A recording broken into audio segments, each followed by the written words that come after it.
Hey everybody, welcome to the channel. My name is Eric, and in today's episode, we're going to be making Spanish Sobrasada. If you're unfamiliar with Sobrasada, this is a charcuterie that comes from the Balearic Islands of Spain, and it's quite possibly one of Spain's best kept secrets, a true delicacy loved throughout the entire country. Sobrasada is a PDO salami, and certain things have to be met in order for it to be a true Spanish Sobrasada. So sit back, relax, and enjoy our version of this incredible spreadable salami. To get started, we're going to cut our lean pork into small chunks. In Spain, high-quality Sobrasada is made from a variety of pig called Cerdo Negro, or black pig. And once we get our lean pork cut up, we're going to set that to the side and begin processing our fat. So the first fat we're using for this recipe is pork back fat. We're going to cut that into small chunks, just like the lean pork, and set that to the side. You're going to notice that Sobrasada has a very high fat content. 50% of this recipe is fat. And that not only gives Sobrasada its uniquely spreadable characteristic, but it also allows you to dry this in not the most ideal environment. The second fat we're going to use is leaf fat. This is the type of fat that typically is found around the kidneys. It's what you render to make lard. Now, normally this isn't a good fat to use for salami because it's very soft, but in this particular case, that's exactly what we're looking for. So we're going to take that leaf fat, cut it up into small chunks, and this is what everything should look like. We've got our leaf fat, our back fat in the middle, and then our lean pork. Let's put that in the chiller so it can get cold, and let's take a look at what we're working with. We've got some Spanish paprika. We're using sweet and spicy. Both of these kind of have a smoky element. Absolutely critical for the salami. We're also using Instacure number 2 and powdered dextrose. Dextrose is the food for the starter culture that we're going to use. And speaking of starter culture, we're going to be using the flavor of Italy. The bacteria in the starter culture is going to ferment our salami, bringing it down to the right pH, making it safe to dry. And this all happens within about 24 hours at room temperature. So great starter culture to use. You just want to make sure that you prepare it 30 minutes before you use it so it has time to rehydrate. Finally, we need to get our casings ready. You can literally put this in whatever you want. You could put it in rounds, middles, hog casings. You can put it in a beef bung. It really doesn't matter.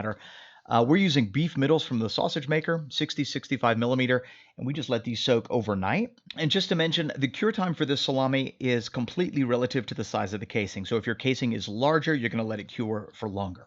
Our meat is chilled. It's roughly about 32, 33 degrees Fahrenheit, and it's time to grind. What we're looking for is a relatively fine texture with this particular salami. So we're going to do a double grind, starting with the coarse and ending on the finest plate you have. In my case, it's a 3 millimeter.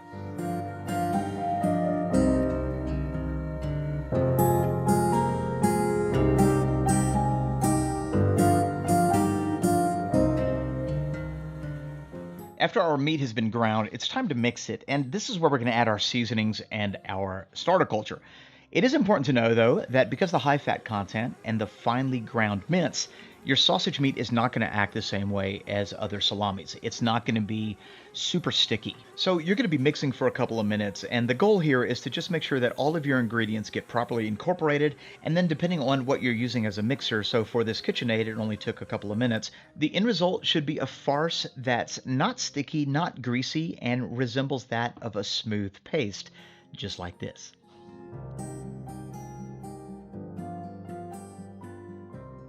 Okay, so far so good. Now that the meat is properly mixed, let's put it into its casings and I'll show you how to finish it up.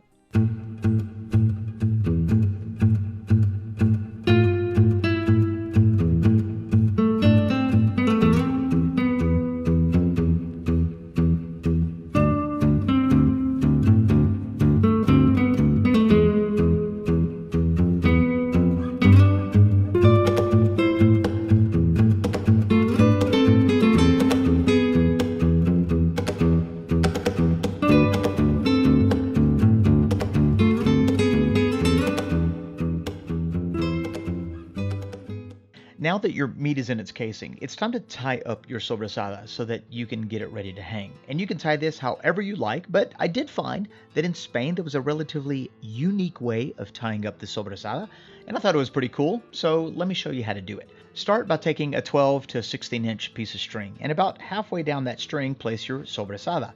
Take both ends of the string and toss them over the sobrasada, just like that. The right side is going to be twisted under the string, and the left side is going to be twisted over the string to form two loops. Pull those loops apart from each other, and it's going to tighten that sobrasada. Now here's the tricky part. Through those loops, you're going to grab the string that's remaining. So there's the right side, and through the loop, we're going to grab the string on the left side, just like that. And now we're just going to tighten it. Once it's tightened, we now have our strings that should be long enough to tie over the top of the sobrasada. And that's all we're going to do here. We're just going to tie a regular double knot over the top of the sobrasada, which is going to firm everything into place. So there's knot number 1, and we're going to tighten that up really good. And we're just going to do knot number 2, and there we have it. You now know how to tie the classic sobrasada knot. This is exactly how it should look. And to get it ready for the actual hook, just go ahead and tie both of those strings off together at the top. And you now have a hook point that you can hang your salami. There you go.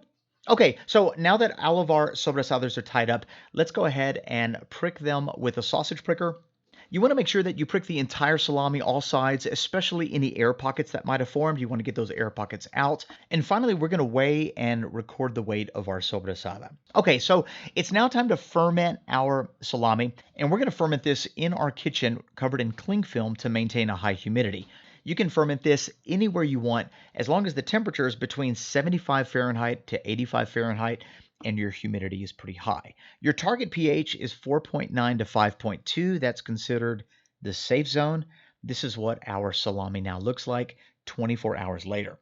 So I took a little bit of the mincemeat that was left over in my hopper, and that's what we're going to use to test the pH. This has been fermenting alongside of our salami, and we're using the Apera Instruments pH meter to test.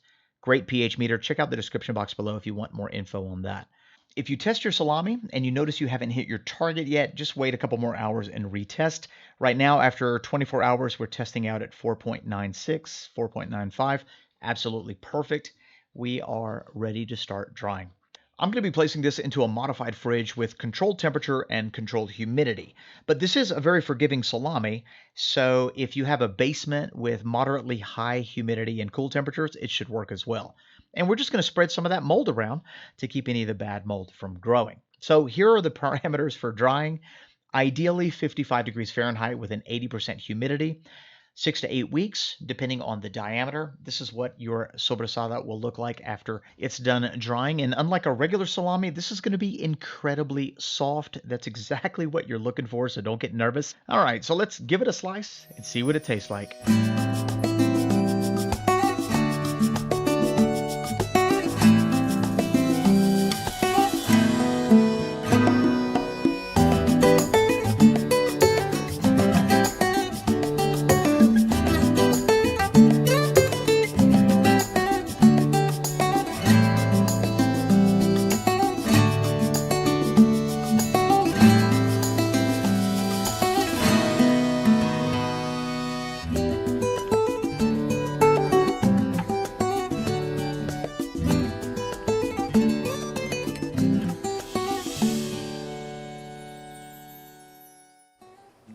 Spanish Sobrasada. It smells amazing. You have that classic chorizo smell, slightly fermented. Let's just give it a taste.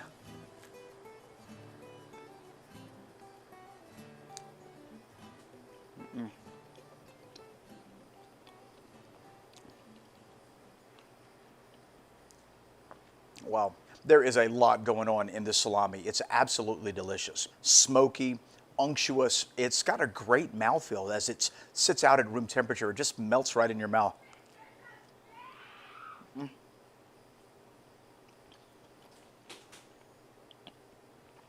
Delicious.